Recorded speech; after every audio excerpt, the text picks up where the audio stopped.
Hello, and welcome back to another episode of D&D News. Like I said, we're going to try to do this every few months, let you know what we're planning, what we have coming for the next several months. We did do a lot this summer. We covered a lot of movies. We did get a ton of copyright claims on a lot of the movies we reviewed. So basically, it's starting to look like anything by Universal, pretty much. We'll try it if it gets copyright claimed. I'm just going to have to remove most of the trailers. If you watch our review, you know, we do a little intro where we talk about what we're doing, like what movie we're reviewing. If it's a sequel, what we remember from the previous movie, and then we show the trailer so you know which movie, because sometimes there are movies that have the same name. Like, there are two RoboCops. There are two movies of Dune, you know. Yes, there's an older movie that only was one part, and the newer one is part 1 and part 2, but that's just some examples. There's two Total Recalls. There's two Clash of the Titans. So there's a lot of movies that have two names that are exactly the same. I mean, shoot, there's two Screams. And they're both canon in the same universe. So I know a lot of people like to call it I Scream 5 or whatever. But it's Scream 5. And they just called it Scream. So, yeah, it's the trailers that are getting us the copyright claims. Honestly, it really doesn't affect us until we get monetized, which I'm really hoping happens soon. But we need to start getting up to 1,000 subscribers. And I am still giving away codes for every 10 subscribers we get, so that hasn't changed at all. But we got a lot to cover today. So, the first thing is, we're getting towards the end of summer, so we got a few big blockbusters left to cover. And as we get closer to the school year, towards the end of August, we're probably going to cover movies that involve school or going back to school, stuff like that. I got some big plans with Cora. Not every single review that we do is going to be a blockbuster, you know, type deal, but I mean, I'll try to put skits and stuff in where I can.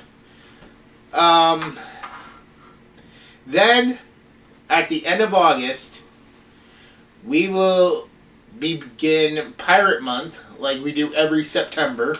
Yay. And to kick off Pirate Month this year, I will be trying to do a reaction to the One Piece live-action series with my buddy Anime D Senpai. Now, Cora might sit in on some of those episodes. We are going to probably put 2 episodes out, maybe per week.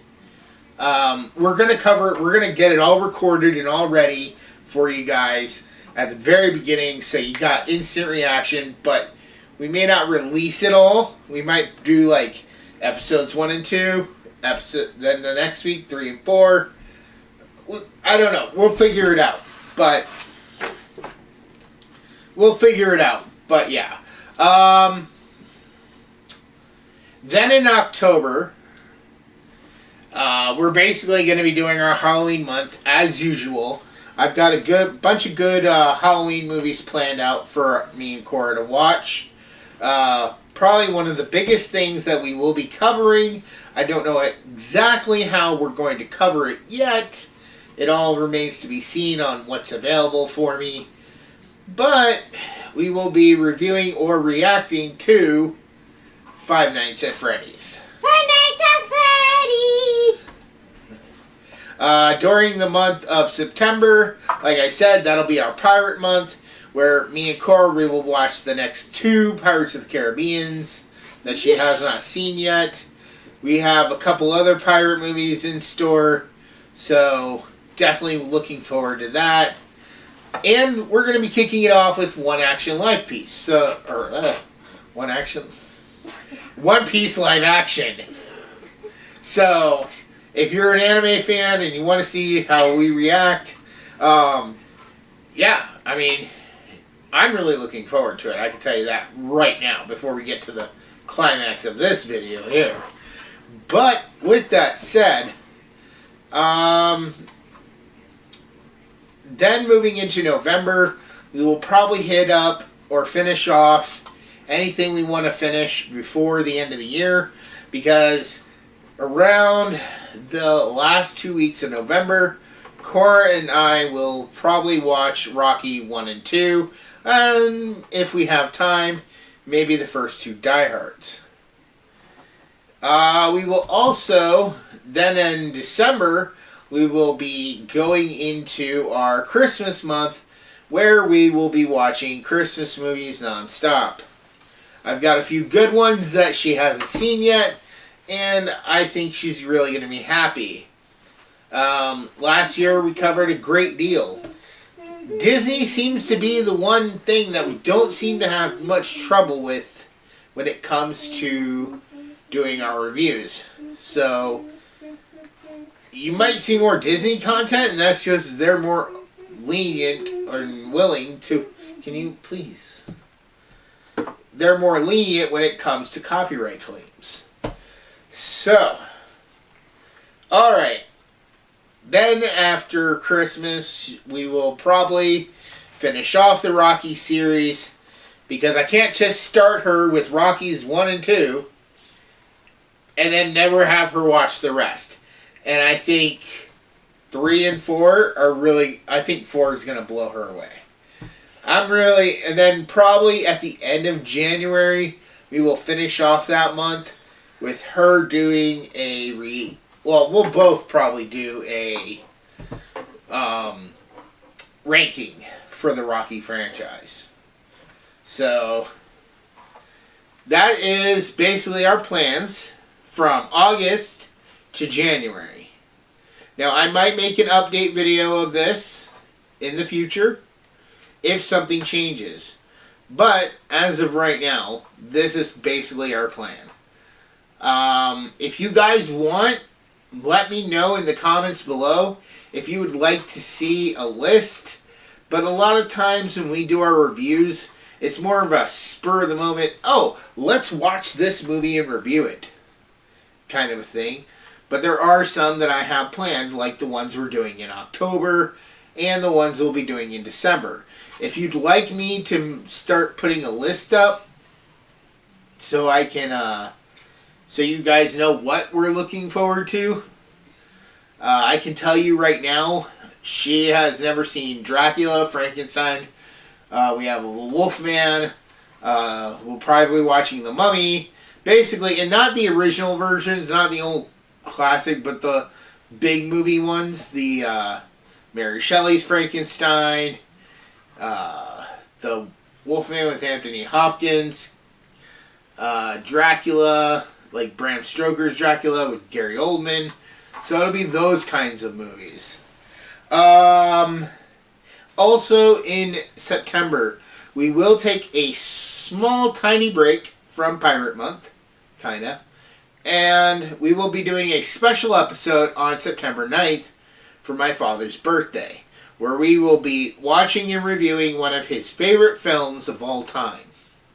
I don't want to say what it is quite yet, but this is one of his favorites, and I'm happy to show Cora this movie. So, I think she'll like to say that and see that and say happy birthday to her grandpa on the same day. So, alright. So, are you excited for Pirate Month and all the stuff we got coming? Yes, God, please, yes. Yeah. Especially with Christmas and Halloween. Yeah. Mostly for the FNAF, but... And Pirate Month. Yay. So, alright. Here's what's going to happen. We're going to take a quick break. When we come back, we will be reacting to the One Piece live action trailer. And I'll be giving you my thoughts. And Cora can give you her thoughts on what she thinks of it. So, We'll see you in a minute. Bye. Bye. For thousands of years, the world has been protected by the Guardian of Light, or as he is more commonly known, Santa Claus. Over the centuries, factors such as fear and prejudice, greed and jealousy, misunderstandings, betrayal and war have segregated most humans from the magical world of elves, fairies, wizards, and the like. This has resulted in many misconceptions and generalizations of the true nature of Santa and his world. This 6-book series by Sean Connaughton begins as the current of a long series of guardians is murdered by a group of monstrous enemies recently escaped from an enchanted South Pole prison. These creatures are loyal to the darkness, an evil force determined to exterminate the light in order to enslave all creatures of the world. Shane Connor, an average young man, suddenly finds himself being trained as the new guardian.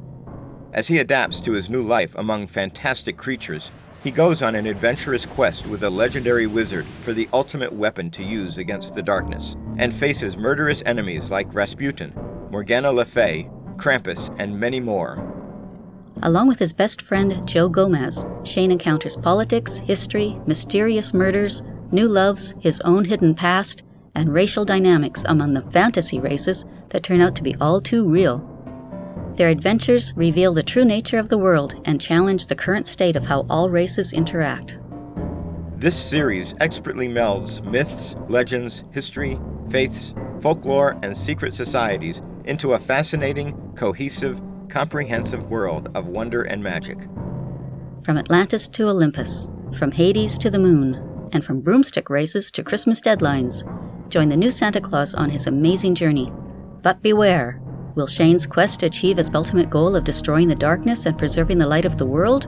Or is he actually playing right into a plot by dark forces that will result in his, and our, ultimate doom? So make your list and check it twice for the Guardian of Light book series. Download your audiobook or ebook today from Audible, Amazon, or iTunes.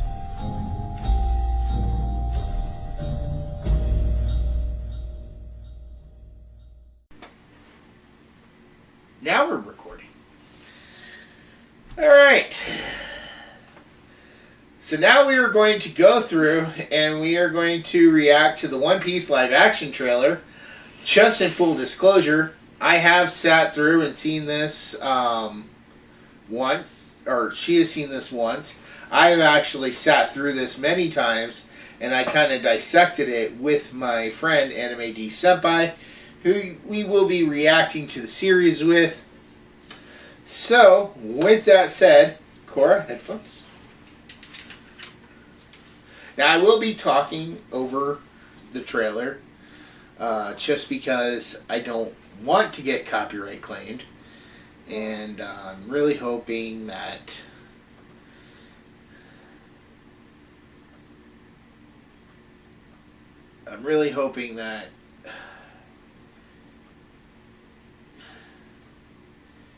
basically it'll work. So, alright.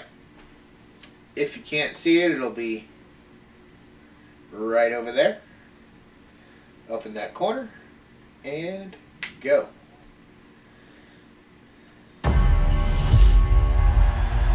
So we start off with Roger's execution, which I think will be how the series will begin. I found everything this world has to offer.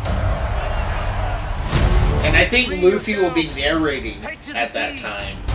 My treasure is yours to find. I'll dive more into the opening when we're done. So what do you say? Are you with me?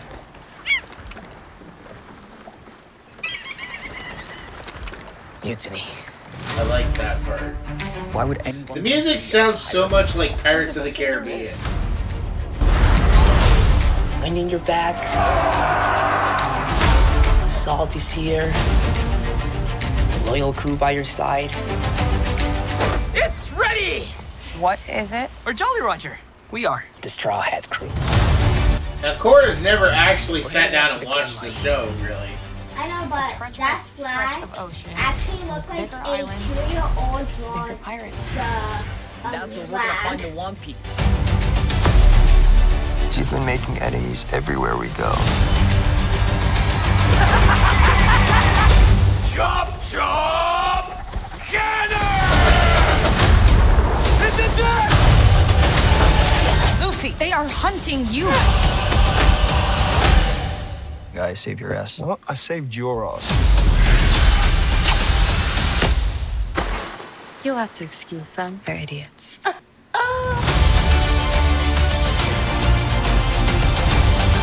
This crew, our crew, can handle anything. I'll do you the kindness of killing you all together. For some reason, Arlong sounds like Worf to me from Star Trek. Until the end. I'm gonna kick your ass because no Sounds one like a Klingon. messes with my friends.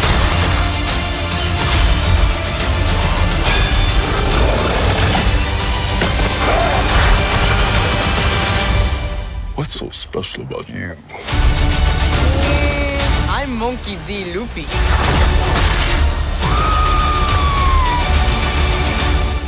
And I'm gonna be king of the pirates.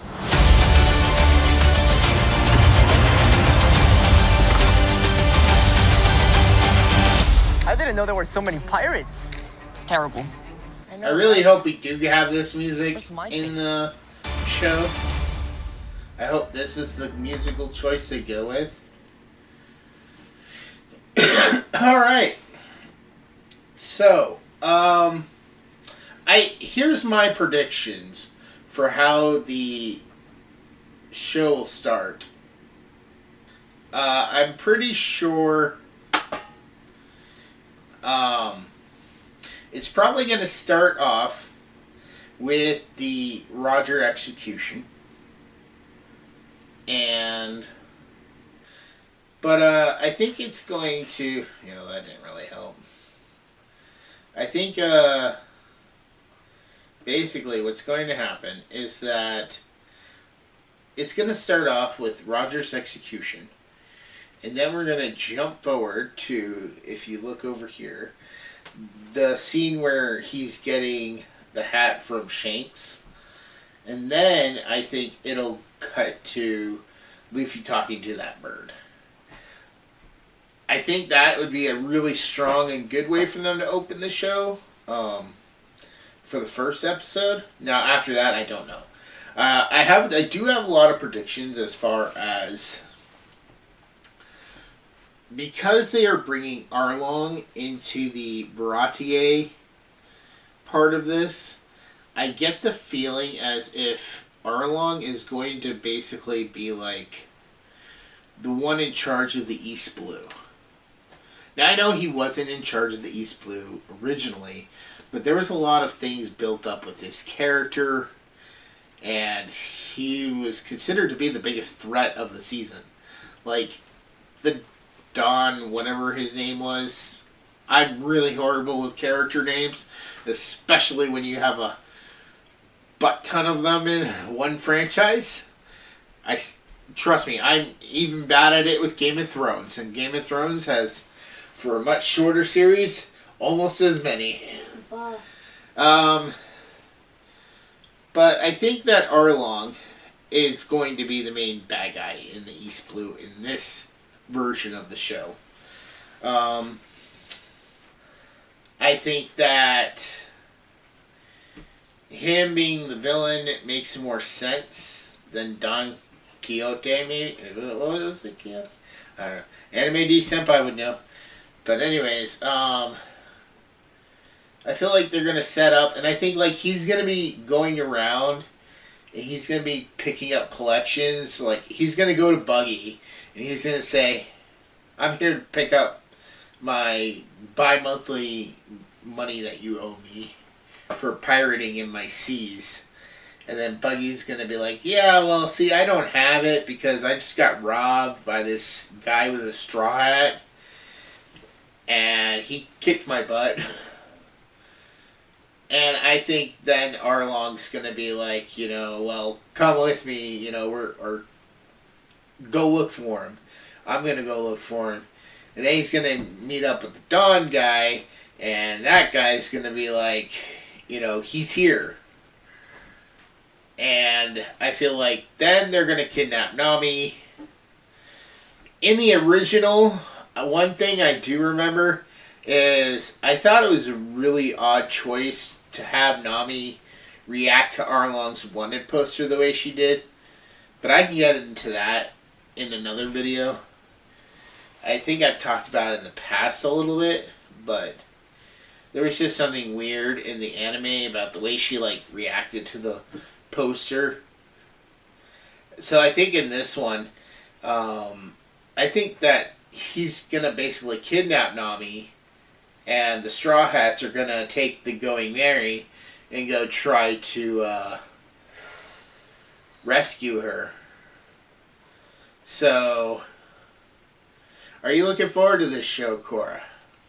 Uh-huh, and I do want to say some stuff like my dad did. Yeah.